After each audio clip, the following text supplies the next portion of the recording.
Hello everybody and welcome back to a brand new episode of our NASCAR Heat 5 career mode here on the channel. I hope you're all having a great day. Today we have Xfinity and Cup Series action from the Las Vegas Motor Speedway. Chase Elliott coming off of his first win of the season last episode in Auto Club. He was able to steal the victory from a dominant Martin Truex Jr. late in the going there. As we had a decent top 10 day, we took a bit of a risky strategy call and it got us an opportunity to fight for the win briefly. Obviously, the car just didn't have the pace to actually hang in there and fight for it at the end of the day. What are we going to have this weekend, though, in the Pennzoil 400? That's the question now. Mile and a halves, of course, were a struggle last season with Colleague Racing when we were a 4-star car, but now we know we are a team that can compete for wins. We're a 5-star team, so I'm hopeful that we're going to have a good day, to say the least. We roll through here early Saturday afternoon in practice. This is before any of the Xfinity action had taken place, and just utilizing this inside. I like to run the outside, so you're probably going to see me run the top here a few times, but I quickly found that 5 car of Kyle Larson has brought quite a bit of speed here. He was in the mix there last episode in Auto Club, wasn't able to pull off a victory, of course, but overall was pretty happy with the pace it felt like in practice. Obviously, you only get an idea of what short run pace you get in practice, unless you want to spend 20 laps running, but I didn't really want to do that, so I only did 3. But you can see I progressively got a bit slower every lap, with that third one being really far off. But we rolled through into qualifying. We got the Petro Canada colors back on the car. You're going to see a few new paint schemes on the way here shortly as well as we start our qualifying lap. The goal of 31.426 here now as we get down towards that white line as we come to the center of 1 and 2 on the exit of the corner. Glide up to that outside wall, open the exit, then down into turn 3. Try to get down to that white line again as close as we can.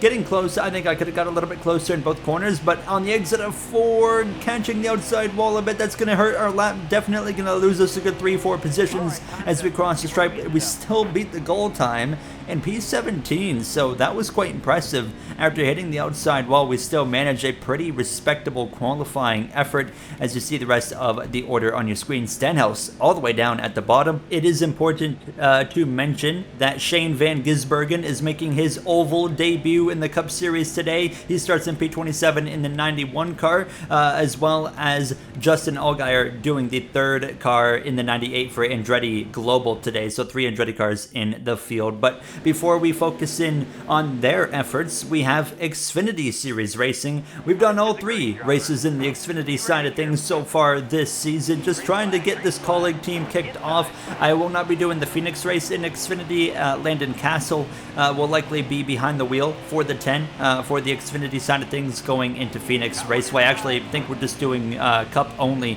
in Phoenix, and then we will have some more truck races coming up. But Xfinity at Las Vegas is not that easy of a race. Now, at Auto Club, we did pretty well, had a pretty respectable effort there. But Las Vegas, it's always been something that I've had difficulties at when it comes to specifically this series. I remember, back when you would do like hot seat races, I always struggled at Las Vegas no matter what. But passing Shane Van Gisbergen there and the number 91, but you can see myself struggling a little bit. There goes to 54. By the final lap of the stage, I was starting to lose ground, and we dropped down to P12. We moved forward, but then we dropped back. So P12 in stage 1, obviously signaling that there's some work to be done here, but we would not pit. Nobody would pit in between stage 1 and 2, so it was just about trying to hang on for these 5 laps in this second stage. But just like the end of stage 1, I continued to fade down at the order. I was 3 wide with Ryan Sieg as well as SVG. There's Brad Perez moving forward. He's up in the 12th place at this point, as it was the number 9 of Brandon Jones out in front. But you can just see, I was continuing to fade down the order.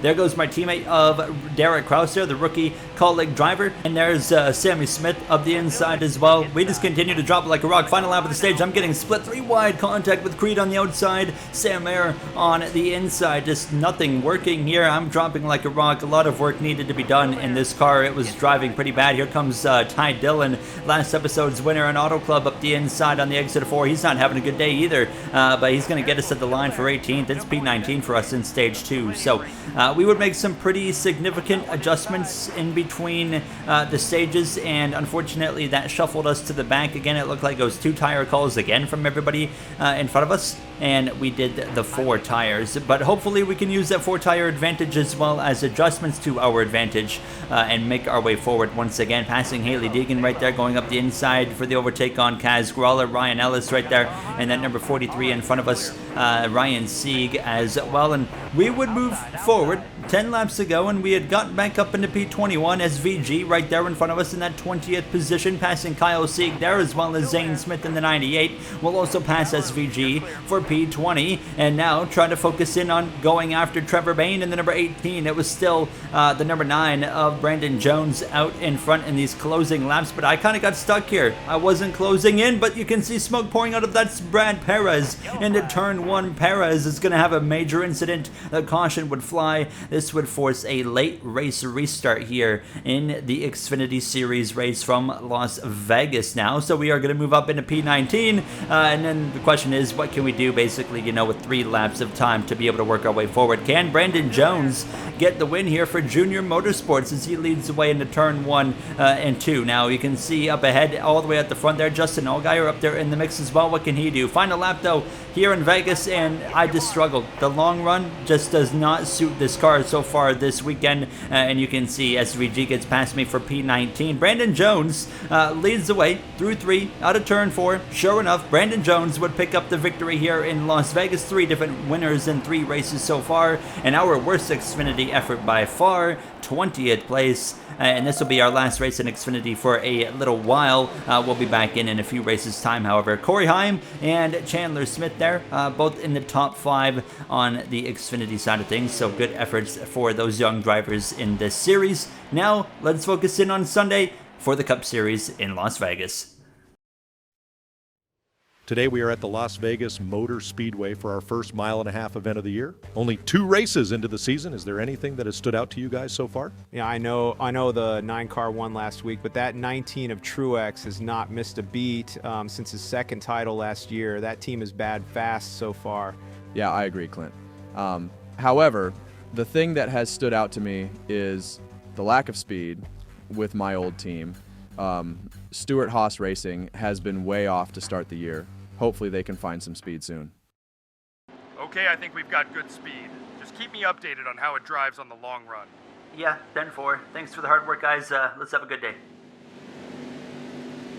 We're ready to roll here from Las Vegas for this Pennzoil 400, and it's going to be an interesting one to see what kind of speed we have brought to the table. 2 top 10s to start the season. A 3rd in the 500 was big. You see the Subway Machine, Buescher on pole. That's a new scheme from DMoney. Awesome looking car there. Failed optical scanning station multiple times for JHN, and Harrison Burton failed technical inspection. So those 2 drivers going to the back of the pack as we get ready to roll. Stewart Haas Racing has had a terrible start to the season. Will it continue today in Las Vegas? We're about to find out as the green flag is underway from P17. Behind that, number 48 of Alex Bowman, you got Michael McDowell here on the row alongside him. Last episode, Michael McDowell impressed everybody, ran top 10 all day long, just had an overall really good day for that front row motorsports team, while his teammate of Todd Gilliland had some struggles now. As you see Tyler Reddick there on the outside of the 48. Speaking of Gilliland, just behind us in our rear view mirror, he's right to the back of his teammate McDowell. Who will get the best of them today? We'll have to wait and see. Buescher, your pole winner, leads the way out of turn 4. He's going to lead this opening lap. 3 wide already behind us. Side by side we are with the Money Lion Toyota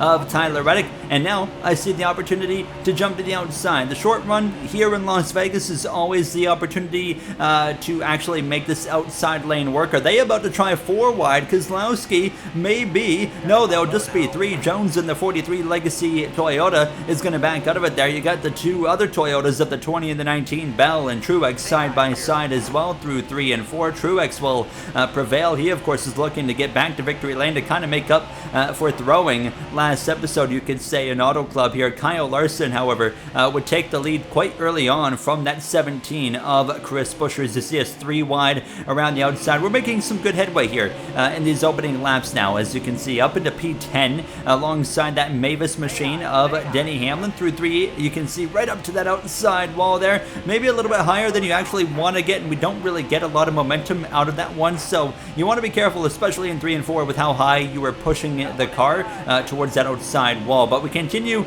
to still nonetheless rally forward into 9th place, passing Hamlin again, as well as Truex there on my inside. Kozlowski goes all the way to the top, and that number 6 as we nearly glide into the left rear of the 2012 champion. We would continue this battle with them, as well as join this mix with my teammate of Daniel Hemrick, as well as Ty Gibbs. Gibbs qualified in the top 5, but he is dropping very quickly, very early. He gets passed by Hemrick, and now here I go to the inside. So Gibbs, it's pretty evident early on, something's not quite right with the handling in that Monster Energy number 54. So we would pass him, and others would pass him now, as I was putting the fight to the inside of my teammate of Hemrick, as we both run quite a bit ahead of AJ Allmendinger, who had a pretty rough qualifying effort so far. He's working his way forward, I can confirm that at least, but this side-by-side battle continues. We might be teammates, but we are certainly fierce competitors against one another early on in the season. It continues, but finally through turn 1 and 2 we'll clear. Hemrick on the exit of the corner up to P6, a great start, but in the next corner, clipping the apron right there through 3, that's going to open the door again for the 31 to slip back up the inside. Busher back to the lead over Kyle Larson. Chase Elliott has joined the battle up there as well, I can confirm. Larson, though, they continue to shuffle back and forth for the lead, as I'm now starting to shuffle positions around back here.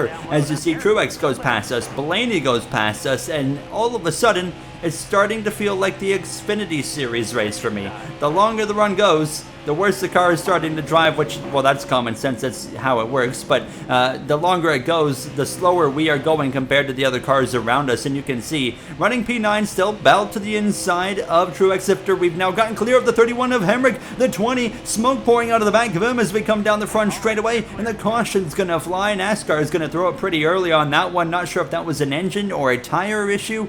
It looked like the smoke you see with an engine failure, but I can confirm that Bell is going to remain in the race. Shane Van Gisbergen, in his first ever Cup Series race on an oval, currently scored in 22nd. I would deem that to be pretty impressive there for the New Zealander. If you missed the off-season, SVG will be running about half of the Cup season and all of the Xfinity and truck races, and then looking at full-time for Season 3 he is doing with Trackhouse Racing in whatever way that might be. We're back underway with only 3 laps to go in the stage. We gained a spot in the pits. Tyler Reddick gained 4 spots as well. As you can see, Chase Elliott now is going to lead the way into turn 1 over Larson, Busher, Byron, and Ross the Boss Chastain in that Bush machine. I love that paint scheme right there. Behind us, you got that Snapple pink machine there. That bright and pink and yellow, blue, green, all the colors on it there of Eric Jones now as we come through the center of 3 and 4. Back up to the outside. In the background, I see one car that's starting to kind of show its nose a little bit. That's that brown UPS Daniel Suarez machine. Suarez with that new UPS branding this season as their primary sponsor at Trackhouse Racing for that 99 car. He is starting to creep up into the mix. He had a really poor qualifying effort, but I would not count out that 99 just based off of what I'm seeing so far as this battle continues with 2 to go in the stage. Final lap of stage 1, P7 on the exit of turn 2. Elliott, last week's winner, clear down the back straightaway towards turn 3. Looks like it's going to be an easy stage win there for the Georgia native as we dive down into 3. Reddick up the inside. He has done a great job moving forward in stage 1 as well. Right to the left rear of the 24, not enough, but that caution saved us, allow us to have a good short run to the end of the stage, and we get P7 here in stage 1, so pretty happy with that, but there's certainly some issues with the long run pace. Yeah, I mean, the car is great on the short run, honestly, like a top 10 for sure, but long run, like, we're like a 20th place car. Okay, we'll continue to take some swings at it here. You hear the brief conversation on the radio. Now, we're not going to be taking any swings right here because we are going to be going green and no pit stops necessary there between stage 1 and 2. Almirola, Vargas at the bottom of the grid, Josh Berry, Chase Briscoe, all outside of the top 30. That's 3/4 of SHR. There's clearly an issue going on there.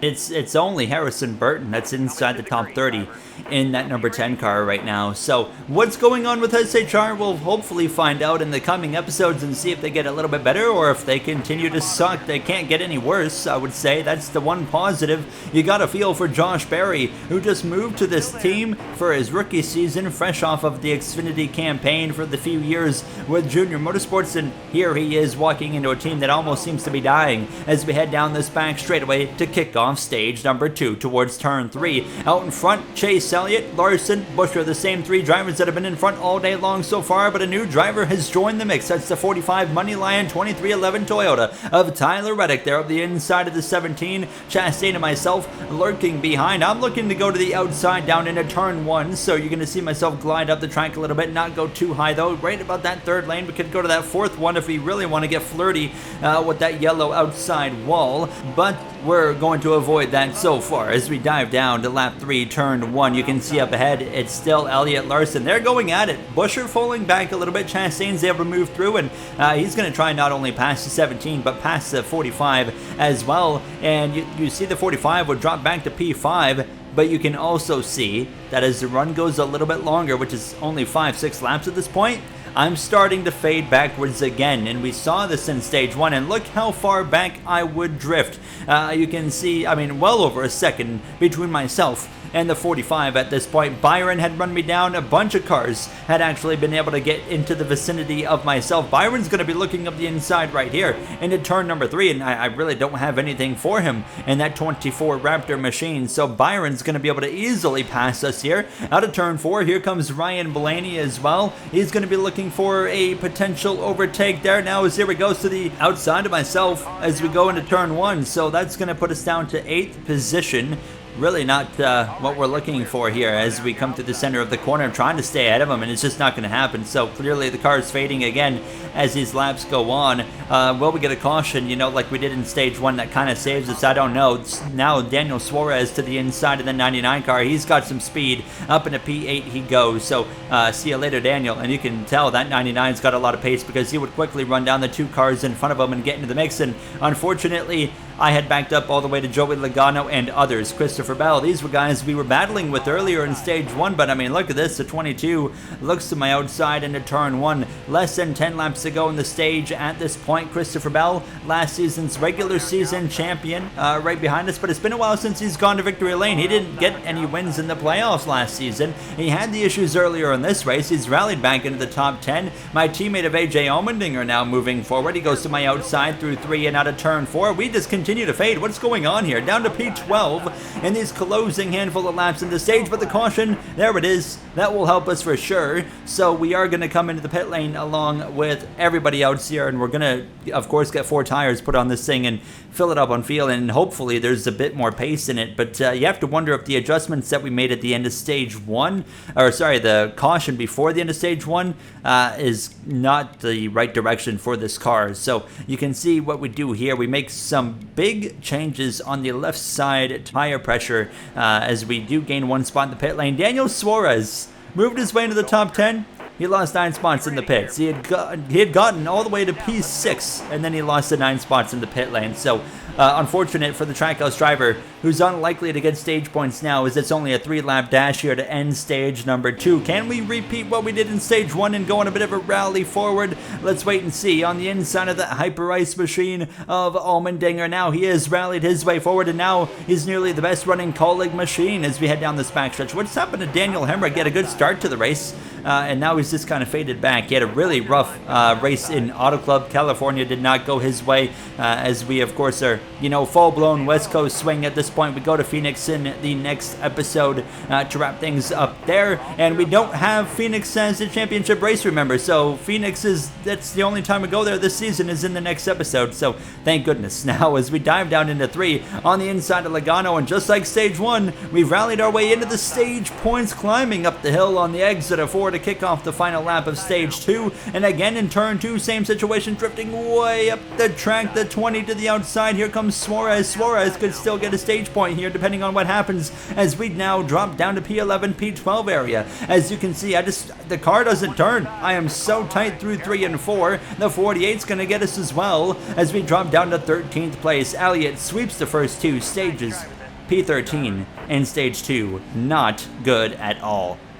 I don't know really what we need at this point. The car is so unpredictable. Yeah, we see it. No one's going to pit here, but come in anyways. We need to take a swing at it, or we'll just keep dropping. This car is going in the wrong direction for sure. So you heard the conversation. So nobody's going to pit, but we will. You can see what we're really looking at was more of the wedge now, and we went from 50 to 50.3. Now we've gone from 50.3 back to 50. Will that make a difference? I really don't know. I'm now realizing forgot to change the manufacturer on that 78 car, so it looks a little bit dank. Let's just bear with it for this episode now, as we're back underway for stage 3. Ryan Vargas on the inside, Eric Almirola for that 21 Wood Brothers Racing team there, just in front of us now as well. Ryan Vargas, remember last season, he had a heck of an effort when it went to the Charlotte road course, actually, when we were battling with them to advance into that round of 8, and unfortunately we did come up short in that round of 8 advancement. Now, here we are, blowing past everybody, kind of expected. We have fresher tires. Eric Jones back here. I'm wondering if Eric Jones either was one of the drivers that brought all the cautions, or he took more tires. I'm not quite sure. But Eric Jones clearly shouldn't be back here. Josh Berry, Justin Allgaier on the outside there. Allgaier running that third car for the 98 Andretti Global team. That is basically, it's almost like a Project 91, but not for like big international stars. They're just going to be doing select races with that 98 car. There was other teams that are getting in on that program as well. Penske's wanting to get in on a Project 91 style kind of thing, so stay tuned, and as well 2311 continuing with the 67 program there. So Project 91 has got some more announcements on the way as well. We won't spoil anything quite yet, but there's those kind of announcements coming, as well as NASCAR themselves have an announcement coming, 2 announcements actually I should mention, but we continue to move our way forwards. Here's rookie Carson Hocevar having a solid run, P20, you know, right smack dab in the middle of the field. Kyle Busch in front of us, and Shane Van Gisbergen, he slowly but surely just continued to progress forward. He was running outside of the top 20 earlier. Now he's up in 18th, looking on the inside of my teammate of Daniel Hemrick for 17th. So just continuous improvement from the New Zealander in his mid-30s. Of course, one of the oldest rookies you're going to see these days in NASCAR as we continue to work our way forward, passing the 8 of Kyle Busch. I wouldn't clear him until turn 1 and 2, but we do, in fact, at least get the job done. SVG gets repassed by the 31 of Hemrick, and now we're going to get to the back of the 91. We'll look to the inside. Of course, SVG, a one-time Cup Series winner in real life and in the game. He picked up the win at Road America last season in our career mode in his just second start in the Cup Series. A caution flies with 13 to go. I was kind of happy about that because I felt like it was getting a bit difficult to make some progress to go forward here. So we're all going to come in. Now the right call to make here to, you know, be able to maintain with the AI is take 2 tires. That's what we're going to do. So 2-tire call. Elliott has been out in front all day long. Larson, Buscher as well have been up there. Daniel Suarez now up in a 4th place. Maybe watch for him to be a bit of a sleeper pick in these closing laps. What can that 99 car do? He has taken over the Trackhouse throne here today in Auto Club. Now, he had a bit of a rough 500, had a bit of a rough Auto Club race, but he has shown up today, and he is showing that he is ready to fight.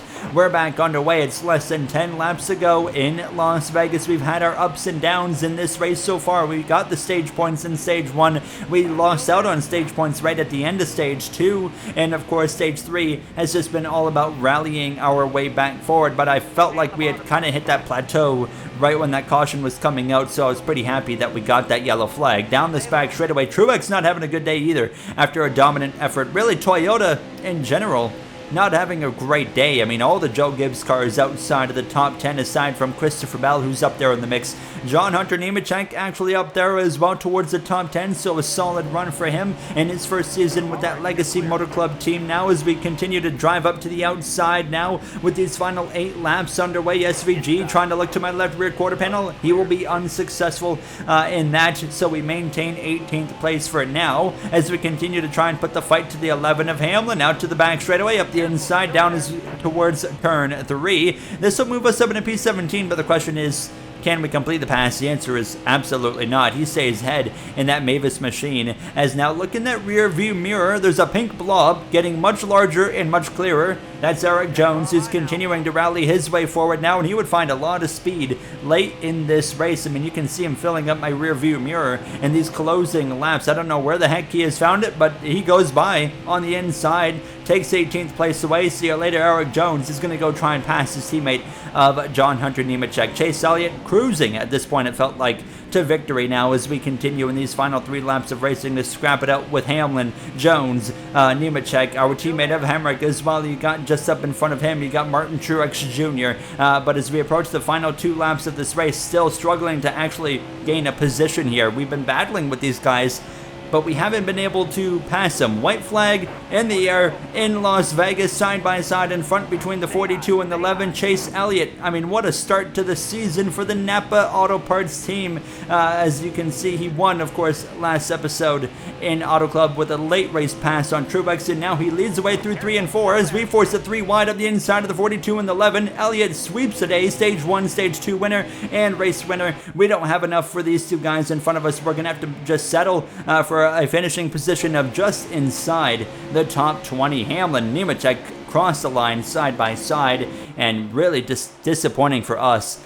Daniel Suarez managed 2nd place out of that. Hendrick Motorsports, all of their cars in the top 10, including Alex Bowman, P19 for us. I know SVG shows the 66 for the part-time cars. I don't bother changing the numbers because they're always going to be changing. But Shane Van Gisbergen in his Cup Series oval debut with a top 20. And, I mean, just a bit of a frustrating day. Not a great day for us here in Las Vegas. Some work to be done. Phoenix, not quite sure what to expect. That is a track that's got a history of, going really good or really bad. You don't really know. Tire wear, very high there, so that's something we need to be aware of. Elliott, the first multi-time winner this season. LaJoie and him, the only 2 locked into the playoffs, of course, as we find ourselves currently 10th in the playoff standings after our first non-top 10 of the season. Let's see what we can do in Phoenix to finish out the West Coast swing. I'll see you guys then. Have a great day, everybody.